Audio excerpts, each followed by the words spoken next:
Boom, what's up guys, so boy Babour Zainullah again with another banger. And today's episode, the finally most waited episode I guess, well personally for me, because I'm building my perfect rig for perfect camera rig that I've been waiting so long. And yeah, it's gonna be a pretty long video, but I hope you guys are gonna stay until the end because I need to go into details and tell you why I chose this, why this and that. So if you are interested, stay until the end. Otherwise, and don't forget to subscribe and like. Also, all right, let's get this. Oh my god, these bugs, man.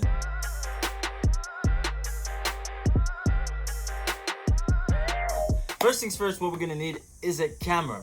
I'm still shooting on my 6500. It's pretty much a APS-C camera by Sony. It's an old camera, but it still does everything that I need to do. 4K, 4K 24, 4K 30, I think, and 1080p, 120. That's all I need so far. It's never like most of the people still watch the 4K, nothing more than that. So it doesn't really matter. Only bad thing about it is APS-C, so that's a problem. And also there's not enough plugs, but it is what it is. Honestly, I bought it for cheap, so I gotta work with whatever I have with. All right, then after that, as soon as you get, there's a cage. Oh, whatever. Okay, so the cage is by Small Rig. Also, everything that I'm gonna talk about it today is gonna be included in the description below, so you guys all can check it out. And yeah, maybe some of them might guys find it helpful.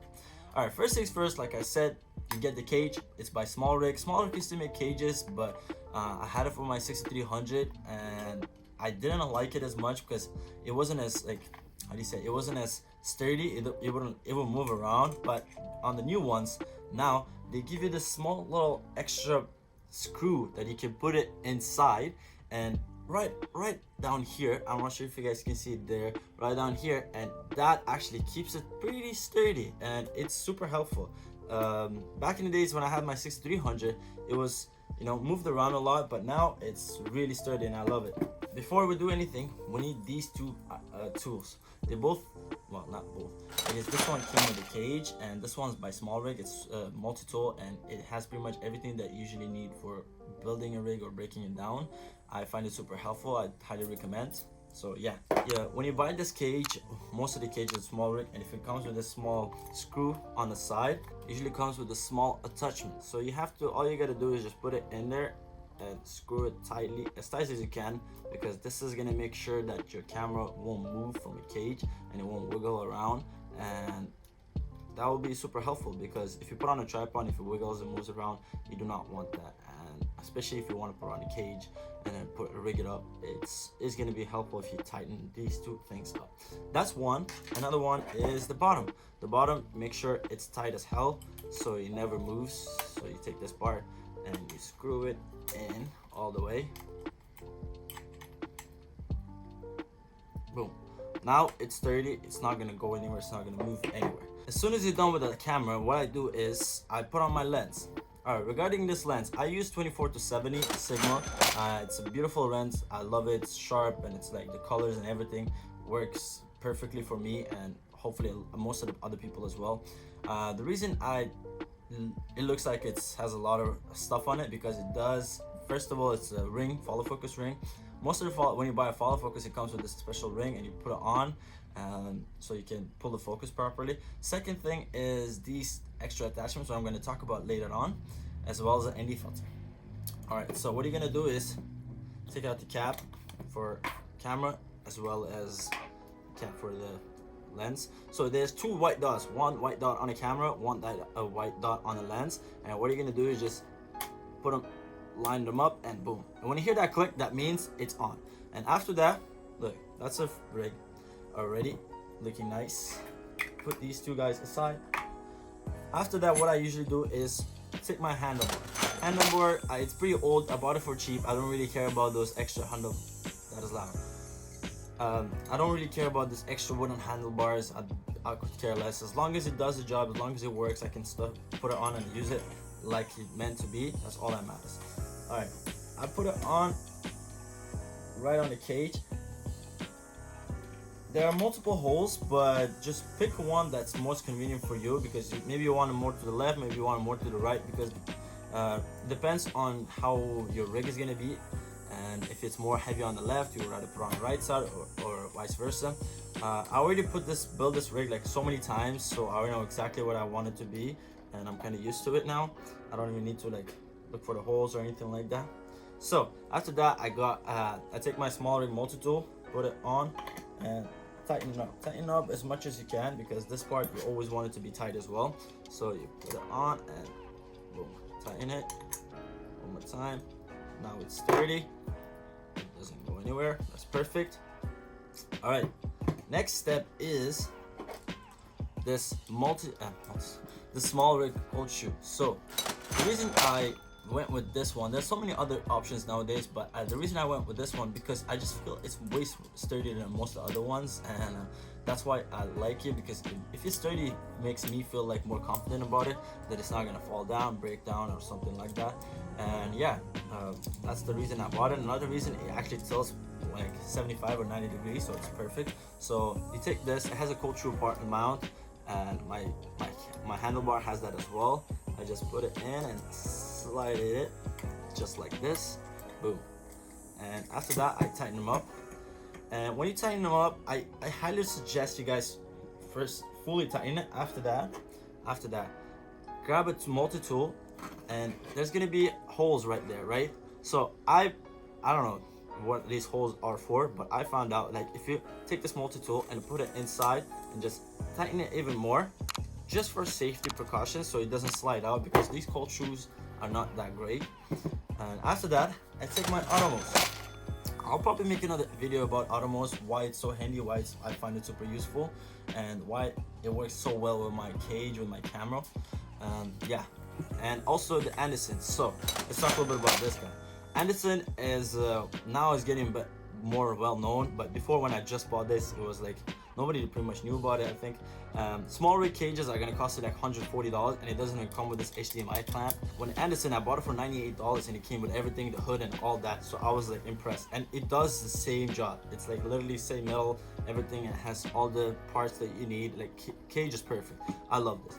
And if you ever like thinking of getting a small rig one, I wouldn't recommend. Try Anderson, and if you don't like it, you can return it back. Take your multi-tool, put it inside, and just tighten that extra bit, just so you know it doesn't slide out, for safety precautions. Because if this guy costs a lot and you break it or you drop it down, because I did once and it cost me quite a lot to like fix it. So this is the tilt that I was talking about. As you can see, like, it tilts. If I want to shoot from the top, I can see it. If I want to shoot from the bottom, I can see it as well. And I personally find it perfect for me. That's why I went with this guy. After this, I put this mount. It's by Small Rig as well. It's not the best mount, but they have other options for like $200 more expensive ones, but I bought this for cheaper, and it does what I need it to do. It gives me that extra space, and I can put rods through it. There are smaller ones, there are bigger ones, there are more expensive ones, but this one was like $90 or something, and yeah, it does the job. So that's why I purchased this guy. I put it at the bottom, so what you're gonna do, there's gonna be a screw right here, and you just screw it in. Make sure this is the tightest thing, because this is pretty much the base plate, right? So if this is not tight, and if it's gonna move around, you're gonna have a lot of problems, especially if you put on a tripod or anything like that. I would highly recommend you guys to make sure this part is tight as hell. I think this is good. All right, as you can see, it's front heavy right now. That's one of the most important things when you're building a rig. You always have to make sure that it's not one side heavy. If you do it, and if you put on a tripod, and it's gonna slightly tilt down because it's front heavy, or it's gonna tilt back, like, you know. And you want to make sure that it's perfectly balanced, well, as much as you can, because the reason, and also when you're like doing a handheld or anything like that, it'll be most comfortable for yourself. So yeah, that is another important thing. Next thing I'm going to talk about are these rods. So these are by Small Rig as well. The reason I bought these and not a carbon fiber, because they do the same job, and I tried a carbon fiber as well. I have a few other things on carbon fiber, but it just feels so much better. Why would I spend like extra $40 just because it's a carbon fiber? Like, the weight is not even that much a difference. I wouldn't suggest you guys to get the carbon fiber unless you're really into it and you want to make it like as light as you can, as you want. Then yes, otherwise I think it's just another reason to make extra money, but I wouldn't recommend it. It does the same thing. Literally, it's just a rod, nothing else. So you align them properly and just tighten them up. There we go. That is another thing. After that, what I usually do is put my V-mount plate. So I already made a video about it, so I'm not going to talk about it, but this is Anderson V-mount plate. You can check out the video in the description as well. I'll link them all together. Oh, I'm putting the wrong way. So take it. There are 2 holes at the bottom. Just align them perfectly like this. I like to keep it as close as possible to my top handle, and the reason for that is I can always like have that extra support from the V-mount plate. I don't know, I just find it more convenient for me that way. Now it's looking like a camera rig, no? After this, I put this V-mount battery. I also made a video about this guy. You guys can check it out in the description below. I love this sound. Such a satisfying sound. All right, boom. So now it's not top heavy or bottom heavy, so I can tilt my my Automotive Ninja screen as much as I want, because it's not heavy in either way. Because my lens is heavy and my V-mount battery kind of, you know, balances out, and it's perfect so far. All right. Next step is my mic. So I didn't really show about the cold shoe, but I would suggest you guys get these cold shoe mounts from Small Rig or anywhere else. I bought it from Small Rig, and the reason for that is my cage has its own cold shoe mount right here, but it always slides out and I don't find it as useful. So what I did, I bought this cold shoe and I attached it to this side of my camera, and all I'm gonna do now is just literally slide it in and lock it off. Lock it perfectly, and after that, this hole right here, just take that and boom, that is it. All right, now we have a mic, which always I forget to turn it off. After that, what I can do is put my Small Rig mat box. So this is a Small Rig mat box mini. I haven't made a video about it because I made the Small Rig mat box, but it's a bigger version. I've returned that. I didn't like it. It was too big, so they just recently came out with this guy, and I purchased it right away. I love the idea, and I'll make another video about it. I'm gonna talk about it more detailed because I love the concept. I love the concept. All right, so you just line it up and put it in. Make sure it's straight. Then you just tighten it. Perfect. Yep. All right, after that, this is a handlebar for the side. I bought this like a long time ago. I don't really remember from what company, but it came with 2 handlebars and it was $78. I don't think they still have it. I'm not into a fancy rosette or anything like that. I just need a handlebar. That's pretty much it. I don't really care about the looks as long as it does the job. Just literally simply slide them in like this, and you know, tighten them up. That way I always have that extra support from one side. You see how easy I can handle this, and you know, you can just move it around. All right, next step is the hardest part, to be honest, from my opinion. I hate putting it this way, but I have to. So the next step is the Nano follow focus.